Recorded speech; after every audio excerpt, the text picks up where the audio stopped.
ಕ್ಷಣ ಹೊತ್ತು ಅಣಿಮುತ್ತು ಪುಸ್ತಕದಿಂದ ಆಯ್ದ ಕಥೆಗಳ ಧ್ವನಿ ಸುರುಳಿಯಲ್ಲಿ ಇಂದಿನ ವಿಷಯ ಕೀರ್ತನೆ ಕಲಿಯಲು ತಿಂಗಳುಗಳು, ರೀತಿ ನೀತಿಗೆ 10 ವರ್ಷ. ಸ್ನೇಹಿತರೆ, ನೀವು ನನ್ನ ಯೂಟ್ಯೂಬ್ ಚಾನಲ್ ಸಬ್ಸ್ಕ್ರೈಬ್ ಮಾಡಿಕೊಳ್ಳಿ ಹಾಗೂ ನಿಮ್ಮ ಸ್ನೇಹಿತರೊಂದಿಗೂ ಹಂಚಿಕೊಳ್ಳಿ. ಕೊಟ್ಟವರು ಸರಿಯೇ, ಕೊಡದೆ ಬಿಟ್ಟವರು ಸರಿಯೇ ಎಂಬುದು ದಾಸರ ಪದದ ಒಂದು ಸಾಲು. ಹೀಗೆ ಹೇಳುವುದು ಸುಲಭ, ಆದರೆ ಆಚರಣೆಯಲ್ಲಿ ತರುವುದು ಕಷ್ಟ ಅಲ್ಲವೇ? ಇದು 1918ರಲ್ಲಿ ಕನ್ನಡದ ಆಸ್ತಿ, ಹಿರಿಯ ಸಾಹಿತಿ ದಿವಂಗತ ಮಾಸ್ತಿ ವೆಂಕಟೇಶ ಅಯ್ಯಂಗಾರರ ಬದುಕಿನಲ್ಲಿ ನಡೆದ ಒಂದು ಘಟನೆ.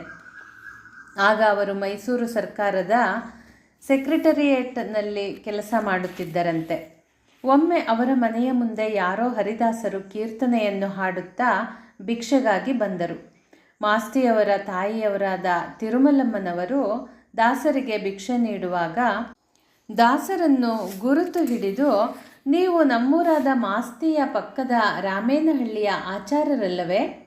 ನೀವು ಹರಿದಾಸರು ಯಾವಾಗ ಆದಿರಿ ಎಂದು ಕೇಳಿದರು. ದಾಸರು ತಾಯಿಯವರನ್ನು ಗುರುತಿಸಿ, ನಮ್ಮ ಮಾವನವರು ದಾಸರಾಗಿದ್ದರು. ಭಿಕ್ಷಾಟನೆಗೆ ಹೋಗುವಾಗ ನನ್ನನ್ನೂ ಸಂಗಡ ಕರೆದುಕೊಂಡು ಹೋಗುತ್ತಿದ್ದರು. 10 ವರ್ಷಗಳ ಕಾಲ ನನಗೆ ತರಬೇತಿ ಕೊಟ್ಟರು. ನಾನು ಈಗ ಬೆಂಗಳೂರಿನಲ್ಲೇ ದಾಸವೃತ್ತಿ ಮಾಡಿಕೊಂಡಿದ್ದೇನೆ ಎಂದರು.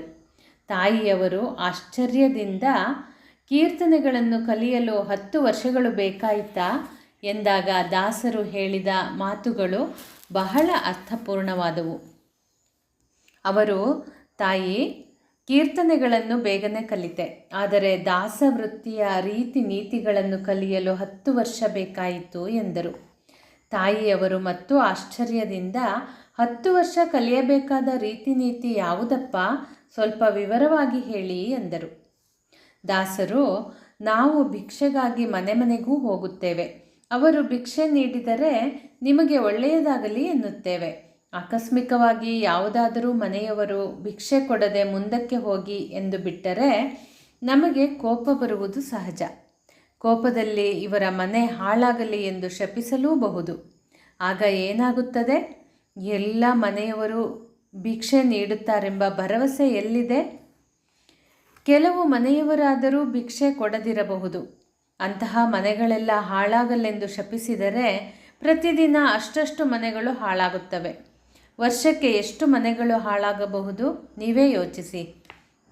ಹಾಗಾಗಿ ಭಿಕ್ಷೆ ಕೊಟ್ಟವರ ಮನೆಯೂ ಚೆನ್ನಾಗಿರಲೆಂದು ಹಾರೈಸಬೇಕು, ಭಿಕ್ಷೆ ಕೊಡದವರ ಮನೆಯೂ ಚೆನ್ನಾಗಿರಲೆಂದು ಹಾರೈಸಬೇಕು. ಈ ಮನೋಭಾವವೇ ಭಿಕ್ಷಾಟನೆಯ ರೀತಿ ನೀತಿ. ಇದನ್ನು ಬೆಳೆಸಿಕೊಳ್ಳುವುದು ಅಷ್ಟು ಸುಲಭವಲ್ಲ. 10 ವರ್ಷಗಳು ಬೇಕಾಗುತ್ತವೆ. ಅದೂ ಅಲ್ಲದೆ ಇವತ್ತು ಭಿಕ್ಷೆ ಕೊಡದ ಮನೆಯವರು ನಾಳೆ ಕೊಡಬಹುದು. ಇಂದು ಅವರು ಭಿಕ್ಷೆ ಕೊಡಲಿಲ್ಲವೆಂದು ಅವರು ಹಾಳಾಗಲಿ ಎಂದು ಶಪಿಸಿದರೆ ನಾಳೆ ಅವರು ಭಿಕ್ಷೆ ಕೊಟ್ಟು ಬಿಟ್ಟರೆ ಶಾಪವನ್ನು ಹಿಂದಕ್ಕೆ ಪಡೆಯುವುದು ಹೇಗೆ? ಹಾಗಾಗಿ ಭಿಕ್ಷೆ ಬೇಡುವವರು ಎಲ್ಲ ಮನೆಯವರು ಚೆನ್ನಾಗಿರಲಿ, ಎಲ್ಲೆಲ್ಲೂ ಸಮೃದ್ಧಿ ಇರಲಿ ಎಂದು ಬಯಸಬೇಕು ಅಲ್ಲವೇ ತಾಯಿ ಎಂದರು. ಆಗ ತಾಯಿ ತಿರುಮಲಮ್ಮನವರು, ಅಯ್ಯೋ ನನ್ನಪ್ಪ, ಎಂತಹ ದೊಡ್ಡ ಮಾತು, ಒಳ್ಳೆ ಮಾತು ಹೇಳಿದಿರಿ, ನಿಮಗೂ ಒಳ್ಳೆಯದಾಗಲಿ ಎಂದು ಕಳುಹಿಸಿಕೊಟ್ಟರು.